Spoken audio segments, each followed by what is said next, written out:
আপনাদের সকলকে স্বাগতম সমীশের আজকের ক্লাসে।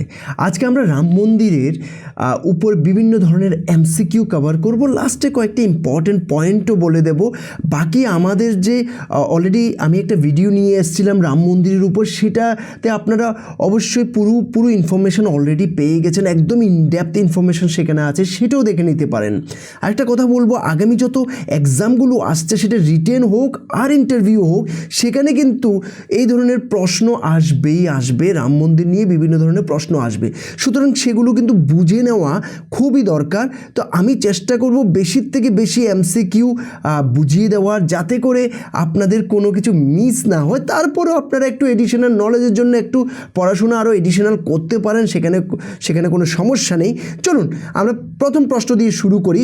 অযোধ্যার যে রাম মন্দির আছে সেটা বা অযোধ্যা যে সিটিটা আছে সেটা ইন্ডিয়ার কোন স্টেটে? কারো একটু কনফিউশন হয়, দেখলাম যে সেটা গুজরাটে বা রাজস্থানে, এই ধরনের একটু কনফিউশন হয় বিভিন্ন কারণে। তো একটা জিনিস মনে রাখবেন, সেটা কিন্তু উত্তরপ্রদেশে, ঠিক আছে, উত্তরপ্রদেশে।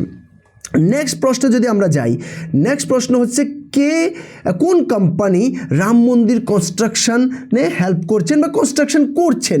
সেটা হচ্ছে L&T, লার্সেন অ্যান্ড টাব্রো, ঠিক আছে। তো অনেক সময় নামটা L&Tও বলতে পারে, লার্সেন অ্যান্ড টাব্রোও বলতে পারে, যেটাই আসুক এটাই উত্তর। আর টাটার যে কনসাল্টিং আছে কনস্ট্রাকশন রিলেটেড, ওনারা কি করছেন? ওনারা হচ্ছেন এই যে ওভারঅল যে প্রজেক্টটা আছে সেটাকে ওনারা তত্ত্বাবধান করছেন, ঠিক আছে, কিন্তু কনস্ট্রাকশন করছেন লার্সেন অ্যান্ড টাব্রো। এর মাঝখানে অনেক IITs বা বিভিন্ন ধরনের ইনস্টিটিউশন কিন্তু এগুলোতে হেল্প করছে, জিনিসটা মাথায় রাখবেন। ফাউন্ডেশন স্টোন যে 2020 সালে ডালা হয়েছিল, সেটাতে কে ফাউন্ডেশন স্টোন লে করেছিলেন, ঠিক আছে? তো সেটা আমাদের prime minister mister Narendra Modi করেছিলেন। ওকে, আরেকটা হচ্ছে যে কোন পবিত্র জল, মানে জলের বডি বলা হয়, যাকে বলা হয় জল, সেটা অযোধ্যার রাম মন্দিরের কাছাকাছি অবস্থিত, ঠিক আছে? তো সেটা আপনি মুখস্থ করে নেবেন, সেটা হচ্ছে সরায়ু রিভার। ওকে, সরায়ু রিভার। চলুন নেক্সট যদি আমরা প্রশ্নে যাই, যে অযোধ্যার যে রাম মন্দির আছে সেখানে অনেক বড়োভাবে কোন উৎসবটা পালন করা হয়? তো এখানে বোঝার কিচ্ছু নেই, সেখানে দিওয়ালি পালন করা হয়, অনেক ধুমধামসে পালন করা হয়। এখন থেকে আরেকটু ধুমধামটা হতে পারে, বেড়ে যাবে, কারণ সেখানে মানে মানুষের সমাগম বেড়ে গেছে, সেখানে মানে সোজা কথা ট্যুরিজম বেড়ে গেছে। তো অবভিয়াসলি দিওয়ালির যে মহলটা সেটা অনেকটা চেঞ্জ হয়ে যাবে, ঠিক আছে। নেক্সট প্রশ্নে যদি আমরা যাই, যে 1992-তে ওইখানে যে একটা স্ট্রাকচার ভাঙ্গা হয়েছিল, যেখানে আজকে রাম মন্দির হয়েছিল, তো সেই স্ট্রাকচারটার নাম কি? সেই স্ট্রাকচারটার নাম হচ্ছে বাবরি মসজিদ। ওকে, বাবরি মসজিদ। তো এই যে স্ট্রাকচারটা আছে, এইটা কিন্তু বাবরে প্রায় 1528 সালের দিকে উনি বানিয়েছিলেন। সেখানে মন্দির ছিল, সে মন্দিরকে ধ্বংস করে সেটা বানানো হয়েছিল, ঠিক আছে। সেটারই প্রমাণ যখন হয়েছে আমাদের যে সুপ্রিম কোর্ট, তখন সুপ্রিম কোর্ট এই রায় দিয়েছেন যে না, এখানে এখন মন্দির হতে হবে। ওকে, নেক্সট যদি বলা হয় যে ফাউন্ডেশন স্টোন, যে রামের যে মন্দিরের ফাউন্ডেশন স্টোন, সেটা মানে কোন দিন দেওয়া হয়েছিল? ওকে, তো সেটা মুখস্থই রাখতে হবে। 2020 সাল তো আপনাদের সকলের জানাই আছে, 2020 সাল। ওকে, তো 2020 সালের 5 আগস্ট। ওকে, নেক্সট প্রশ্নে যদি আমরা যাই, যে সুপ্রিম কোর্ট যে ভার্ডিক্ট দিয়েছিল অযোধ্যা ডিসপিউটের, সেটা কোন বছর দিয়েছিল? ওকে, সুপ্রিম কোর্ট কোন বছর দিয়েছিল? সুপ্রিম কোর্ট দিয়েছিল 2019 সালে। ওকে, 2019 সালে সুপ্রিম কোর্ট দিয়েছিল। নেক্সট প্রশ্ন যদি যাই, যে একটা এপিক আছে, আপনারা সবাই জানেন, সেটা হচ্ছে রামায়ণা, রামের উপরে লেখা। সে রামায়ণার এপিকটা কে লিখেছেন? ওকে, তো এটা আশা করি সবাই জানেন, সেটা হচ্ছে মহারিষি বাল্মীকি লিখেছিলেন, ঠিক আছে। ওকে, নেক্সট যদি আমরা প্রশ্নে যাই, সেটা হচ্ছে এই যে রাম মন্দিরটা বানানো হয়েছে, সেটার যে চিফ আর্কিটেক্ট কে? তো এখানে একটা জিনিস মনে রাখতে হবে, সম্পুরা বলে একটা ফ্যামিলি আছে, যেটা সম্বন্ধে আমি লাস্টে একটু কথা বলবো। তো সম্পুরা ফ্যামিলি কিন্তু হান্ড্রেডসের উপরে মন্দিরের কনস্ট্রাকশন করেছেন, অনেক জেনারেশন থেকে, 15 জেনারেশন থেকে ওনারা কিন্তু এই কাজই করছেন। তো ওনাদেরই একজন মিস্টার চন্দ্রকান্ত সম্পুরা, উনি হচ্ছেন এটার আর্কিটেকচার, ইনডাইরেক্টলি আর্কিটেকচার ইঞ্জিনিয়ারও বলতে পারি ছিলেন। ওকে, তো কোন স্টাইলে অযোধ্যা রাম মন্দিরটা বানানো হয়েছে, ঠিক আছে, সেটা আমি আগের ভিডিওতে এগুলো অনেক কিছু আমি ডিসকাশন করেছিলাম। নাগারা স্টাইলে করা হয়েছে, ঠিক আছে, নাগারা স্টাইলে। ওকে, চলুন নেক্সট প্রশ্নে যদি আমরা যাই যে রাম মন্দিরের কয়টা পিলার, রাম মন্দিরের কয়টা পিলার, তো সেটার উত্তর হবে 360টা পিলার। ওকে, আমি একটু তাড়াতাড়ি যাচ্ছি, otherwise it will take a lot of time, so we should not waste our time, that's why. Okay, তো ফাউন্ডেশন স্টোন যেটা লে করা হয়েছিল রাম মন্দিরের, তো সেটা কোন সালে করা হয়েছিল, তো সেটা করা হয়েছিল 2020 সালে। ওকে, বিভিন্নভাবে একই প্রশ্নকে কিন্তু দুইভাবে দিয়েছি। ওকে, আরেকটা হচ্ছে যে রাম মন্দিরের যে এখন যে কন্ডিশন, এখন যে বিল্ড হয়েছে, এই যে 22শে জানুয়ারিতে যে সেটা কী হয়েছে, ফাইনালি খোলা হয়েছে, প্রাণ প্রতিষ্ঠা হয়েছে রামলালার, সেটা কত বছর সময় লেগেছে, টোটাল মিলিয়ে 3.5 বছর সময় লেগেছে। ওকে, 3.5 বছর সময় লেগেছে। ওকে, নেক্সট প্রশ্নে যদি যাই আমরা, যে প্রাইম মিনিস্টার কে ছিল যখন বাবরি মসজিদ 1992-তে ডেমোলিশ করা হয়েছিল, তখন প্রাইম মিনিস্টার কে ছিল? প্রাইম মিনিস্টার ছিলেন মিস্টার নরসিমহা রাও। ওকে, নেক্সট যাচ্ছি, নেক্সট প্রশ্ন হচ্ছে অযোধ্যার আগের নাম বলতে মোগলের টাইমের নাম আর কি, আর আগের নাম তো কী ছিল সেটার প্রশ্ন নয়, এনসিয়েন্ট মানে ওই টাইমটাকে ধরা হচ্ছে, তো সেটা হচ্ছে নাম ছিল হচ্ছে ফৈজাবাদ। ওকে, ফৈজাবাদ। নেক্সট প্রশ্নে যাচ্ছি, যে রামলালার যে মূর্তিটা আছে সেটা কে বানিয়েছেন, সেটা বানিয়েছেন মিস্টার অরুণ যোগীরাজ। ওকে, মিস্টার অরুণ যোগীরাজ, সরি এটা একটু হিলে গেছিলো। ওকে, নেক্সট যদি আমরা যাই, ওকে, নেক্সট যদি আমরা কথা বলি, সেটা হচ্ছে যে ট্রাস্টটা রাম মন্দির বানিয়েছে সেই ট্রাস্টের নামটা কি? ওকে, সেই ট্রাস্টের নাম কি? সেই ট্রাস্টের নাম হচ্ছে রাম জন্মভূমি তীর্থক্ষেত্র ট্রাস্ট। ওকে, তীর্থক্ষেত্র ট্রাস্ট, এই যে নামটা কিন্তু মনে রাখবেন, এটা ইম্পর্ট্যান্ট। ওকে, তো আরেকটা হচ্ছে যে রাম মন্দিরের যে পুরো কমপ্লেক্সটা টোটালটা মানে কতটুকু, ওকে, তো সেটা একটা জিনিস মনে রাখবেন। কোথাও একটু আছে কনফিউশন, যে 67 একরের মতো বলে, কিন্তু অন এভারেজ সেটাকে 70 একরই সবখানে বলছে। ওকে, নেক্সট যদি আমরা প্রশ্নে আসি, যে মেইন ডোমটা আছে, ওইটা তো ডোম বানানো না, তো মেইন যে ডোমটা আছে সেটার হাইট কত? 141 ফুট। ওকে, 141 ফুট। চলুন নেক্সট আমরা যাই, নেক্সট হচ্ছে রাম মন্দিরের যে টোটাল টেম্পলটার হাইট কত, তো সেটা হচ্ছে 161 ফুট। এই জিনিসটা মনে রাখবেন। ওকে, মনে রাখবেন। নেক্সট হচ্ছে শালিগ্রাম শিলাটা যে সেখানে লাগানো হয়েছে সেটা সিগনিফিকেন্স কী, তো মনে রাখবেন আমরা কিন্তু রামকে লর্ড বিষ্ণুর ইনকার্নেশন মনে করি। ওকে, সেটা হিন্দু ধর্মের বিশ্বাস, তো উনি ইনডাইরেক্টলি লর্ড বিষ্ণুই। ওকে, তো তার মানে হচ্ছে আর শালিগ্রাম শিলা হচ্ছে সিগনিফাই করে লর্ড বিষ্ণুকে, এই জন্যই সেখানে নেপাল থেকে এত বড় আকারের একটা কি আনা হয়েছে, শালিগ্রাম আনা হয়েছে। ওকে, শালিগ্রাম শিলা আনা হয়েছে।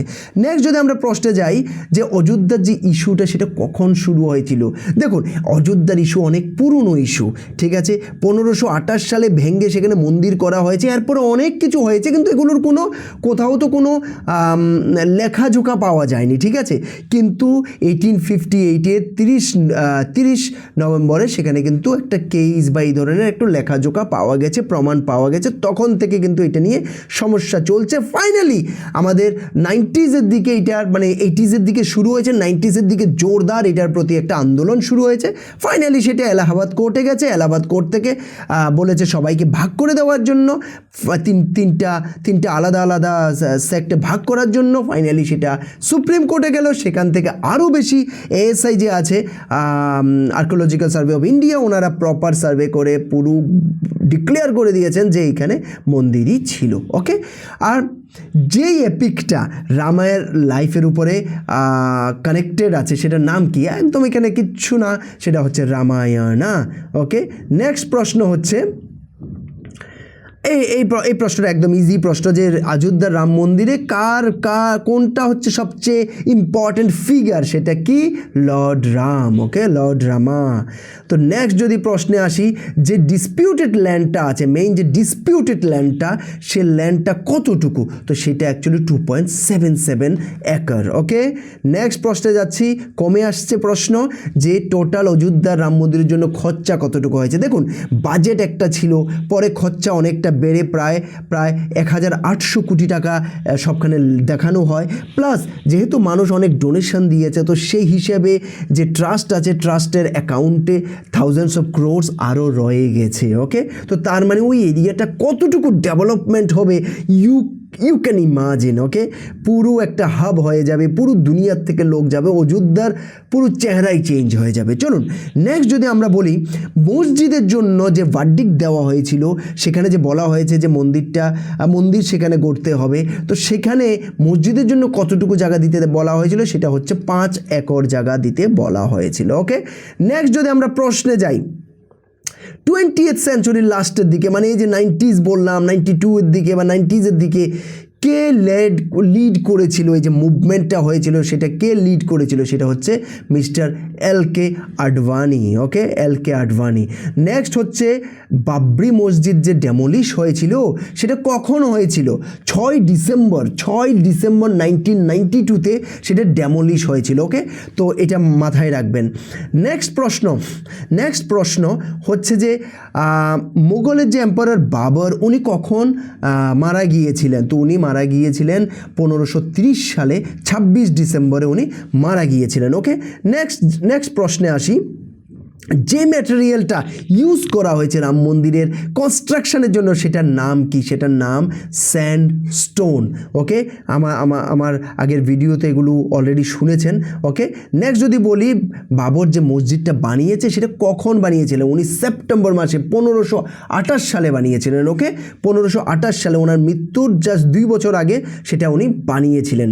ওকে, আর বলা হয় ওনার সেনাপতি এটাকে বানানোর সময় উনি মেইনলি এটাকে লিড করেছিলেন। ওকে, তো আরেকটা হচ্ছে চিফ জাস্টিস কে ছিল যখন অযোধ্যার কেসটার ভার্ডিক্ট দেওয়া হয়েছিল, তখন চিফ জাস্টিস কে ছিলেন?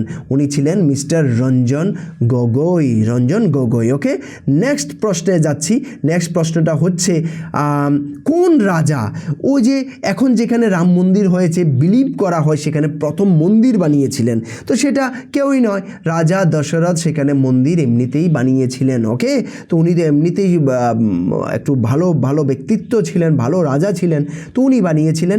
পর আবার এই কথা বলো, রাম মন্দিরটাকে বানিয়েছিলেন, কোথাও এটা বলা আছে লবকুশ, মানে রামের ছেলেরা বানিয়েছিলেন, সেটাও আবার কোথাও বলা হয়েছে।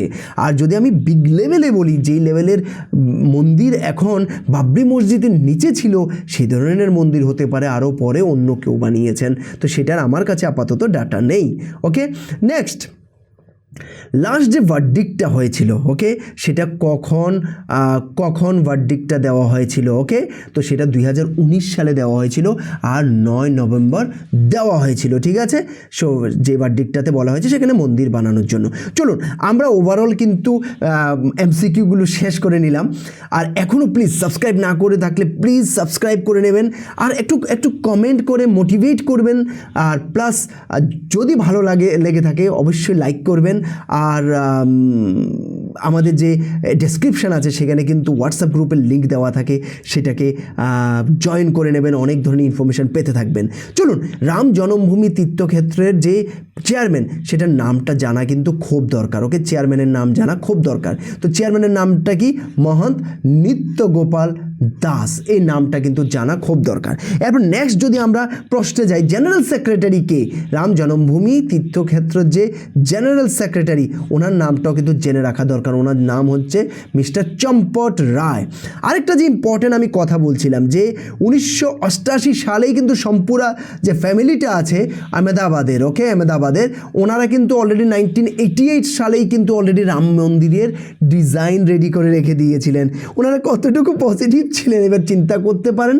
ওকে, তো ওনারা কিন্তু 100টার উপরে মন্দির কিন্তু ওনাদের 15 জেনারেশন মিলিয়ে 100টার উপরে মন্দির কিন্তু ওনারা ডিজাইন করেছেন, ইনক্লুডিং সোমনাথ টেম্পল গুজরাতের, সেটাও ওনারাই কিন্তু ডিজাইন করেছেন। তো এই ফ্যামিলিটার কাজই মনে হচ্ছে এইটাই। ওকে, ওনারা বহুত ফেমাস, পুরো ইন্ডিয়া লেভেলে বড় বড় মন্দির বানানোর হলে ওনাদেরকে ডাকা হয়। চলুন, আশা করি অনেক ইনফরমেশন আপনারা পেয়েছেন, যেগুলো আপনাদের বিভিন্ন ধরনের এক্সামিনেশনের জন্য কাজে আসবে। ভালো লেগে থাকলে আবারও বলছি, লাইক করবেন, কমেন্ট করবেন, জানাবেন কী ধরনের ভিডিও আপনাদের দরকার, কারণ এই জিনিসগুলো না জানলে আমরা সেই হিসেবে আপনাদেরকে হেল্প করতে পারি না। ওকে, আর সাবস্ক্রাইব করতে কিন্তু একদম ভুলবেন না। হোয়াটসঅ্যাপ গ্রুপে জয়েন করে নেবেন, ডেসক্রিপশানে লিঙ্ক দেওয়া আছে। Thank you very much.